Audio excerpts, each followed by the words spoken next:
এই পিন্টু, যে কড়া ভরা রোদ পড়ছে, জনগণকে কিস্তি দিব? এমনিতেই তো খেয়ে হয়েছে গরমে। স্যার ওটা কড়া বড় রোদ না, ওটা ঠাড়া বড় রোদ, ঠাড়া বড়। স্যার ওই যে একজন চাচা বই হয়েছে, আপনার কপাল খুললে গেছে, আজকে কিস্তিটা নেওয়ানি লাগবে। চল যাই।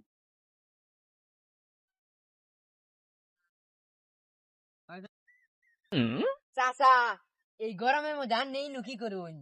হ্যাঁ শুনছ খাইনি ছাগল গান্দা কয় কি আমি সর্বনাশ, আমি বিন আছি গরমের মধ্যে শ্যামাই থাকবো না, গরমের মধ্যে পানি থাকবো, গরম পানির মধ্যে হুয়ে থাকবো। ছাগল গান্দা কয় কি?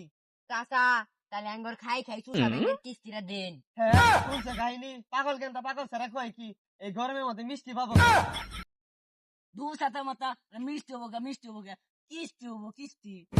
হ্যাঁ ছাতার মাথা ছাগল গান্দা কয় কি গরমের মধ্যে আমার পেশার যায় রাস্তায় খাই রে মানুষ মরে, ওগর বলে কিস্তি দিব, তখন তো কেউ মিষ্টিও দিব না।